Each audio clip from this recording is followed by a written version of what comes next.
Joining the military is not for the faint of heart. In order to turn the average citizen into a highly trained soldier, militaries around the world put them through a series of extreme tests to prove their abilities. But many of these tests are truly intimidating. From juggling grenades to jumping out of buildings, we are looking at the craziest known military exercises. In 2012, a video surfaced of the Chinese military taking part in one of the most mind-boggling military exercises imaginable. The video, which was leaked from state CCTV, shows a group of People's Army soldiers testing fate with a live grenade.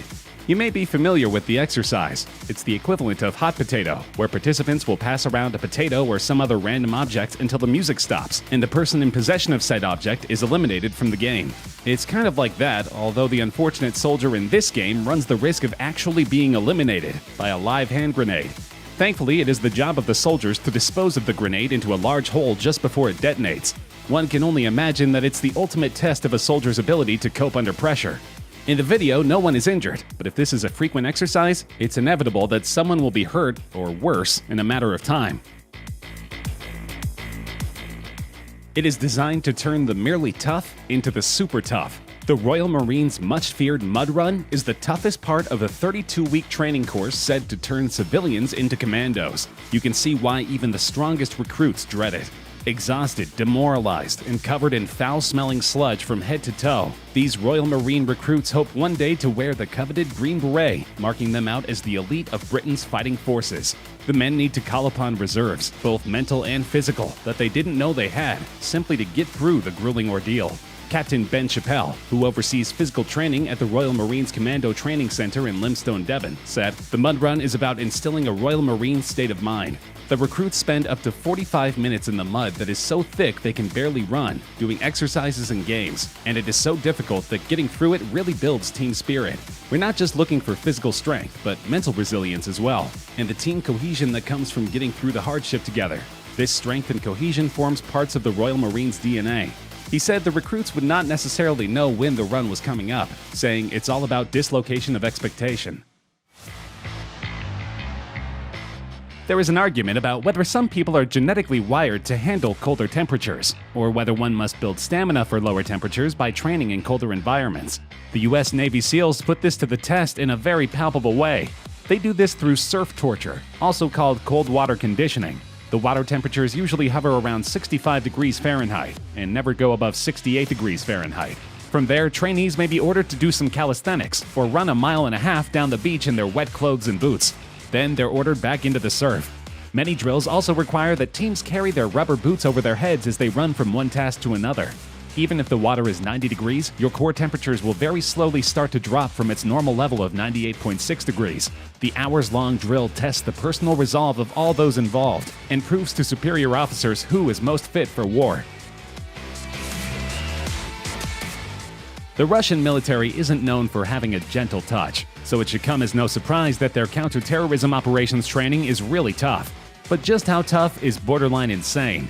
Russia's Federal Security Service, called the FSB, and successor to the KGB, shoots their agents center mass to give them confidence in a terrorist-controlled situation where bullets might be flying by their heads.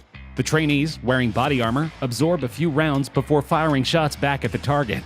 In a video, the man in front of the target is Andre, an FSB operator, who doesn't flinch as 3 rounds zing by his head. They are forced to stand motionless, and then they wait for someone to casually walk past them, but then suddenly draw a pistol and shoot them repeatedly in the chest. After taking these hits, they are to return fire, and they have to aim just inches away from the attacker's unprotected face. In a second drill, the trainee is given multiple cardboard targets to shoot, but while he does so, he is pushed and shoved by trainers, who yell in his ear, while guns fire immediately adjacent to his ears. These are all supposed to simulate distractions on the battlefield and enhance the trainee's focus in stressful situations. Cobra Gold is one of the Indo-Pacific's largest multinational exercises. It's also the one where US troops drink cobra blood. The exercise includes events such as an amphibious assault demonstration, landmine destruction, and a combined arms live-fire exercise. But probably the most photographed event is the jungle survival training, during which Thai instructors share with the Americans their knowledge of life-sustaining jungle sources of food and water, plants, insects, and, of course, cobra blood. For instance, some plants can be a good source of water, and there are a lot of different fruits available for consumption. But when those options aren't available, Marines can also eat geckos, gibbons, and even scorpions. Then, of course, there is one of the most iconic aspects of the Cobra Gold jungle survival training: drinking cobra blood. Royal Thai Marine instructors showed the troops how drinking the blood from a cobra can help them stay alive if there is no drinkable water, and can also provide essential nutrition. The pictures show the Marines with their heads tilted back and sticking out their tongues as the instructor drips the blood down their throats. It's not for the squeamish, and even some hardened Marines appear to have their eyes tightly shut as they get their taste of the cobra blood. In contrast, others seemed keen to have a drink of the blood of the deadly serpent. According to Marines who have taken part in exercises in the past, the cobra blood tastes fishy. Belarus is not known for its human rights or its progressive politics. Many people consider it to be the last remaining dictatorship in Europe. And of course, to keep the dictatorship in power, the government needs an extremely fearsome military. In addition to training for chemical warfare with gas masks and protective equipment, the Belarusian Special Forces are required to undergo an obstacle course that is covered in flames. Nicknamed the Fire Walk, this exercise requires the soldiers to complete a 10K run with occasional bits of fire interspersed across the course. Sometimes they will need to walk through the fire, and other times they need to scale walls covered in flames. The Special Forces are undoubtedly an imposing unit. Belarus's ruling party has been accused of using its special forces to assassinate opposition leaders. Taiwan's Marine Corps' Road to Heaven is the final stage of a grueling 10-week amphibious training program. In order to become frogmen, candidates must crawl 164 feet over jagged, porous coral rocks in a pair of shorts.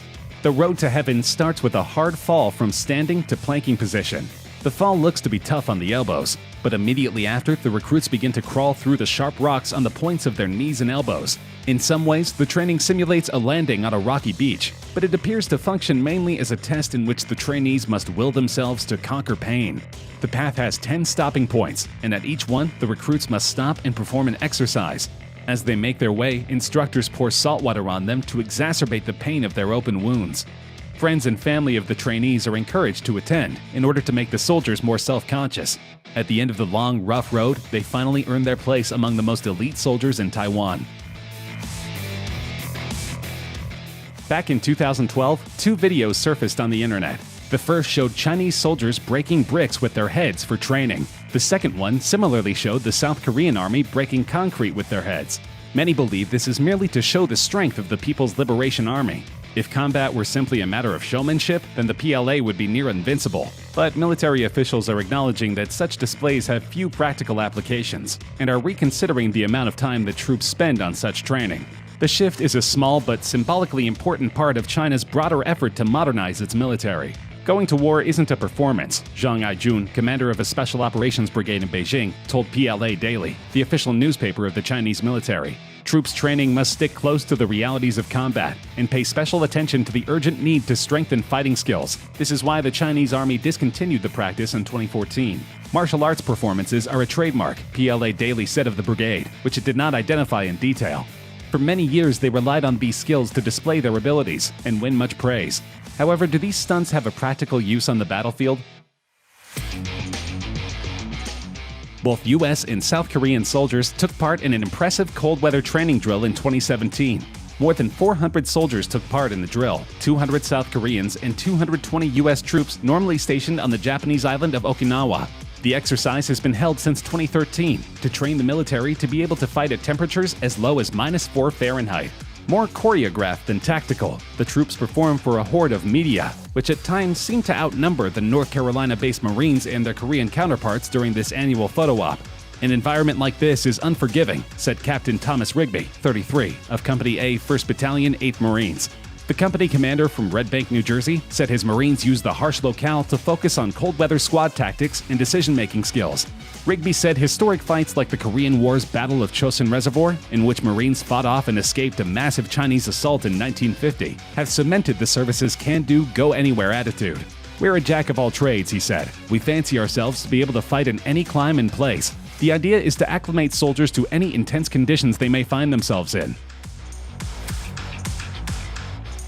Service in the Israeli army is compulsory for all young Israeli citizens in good health. so recruits should hope that they are not forced into a controversial program in which they are forced to jump from the tops of skyscrapers and rappel down the buildings. The idea is to prepare the soldiers for the impact of a bomb on a building, so that they can get citizens out of the flaming structure safely. It is also a preparation for terrorist situations, where they need to enter a building covertly. Certainly, the drills have many applications, but hopefully the soldiers don't suffer from vertigo or fear of heights. These new recruits will be prepared to defend the Tel Aviv skyline.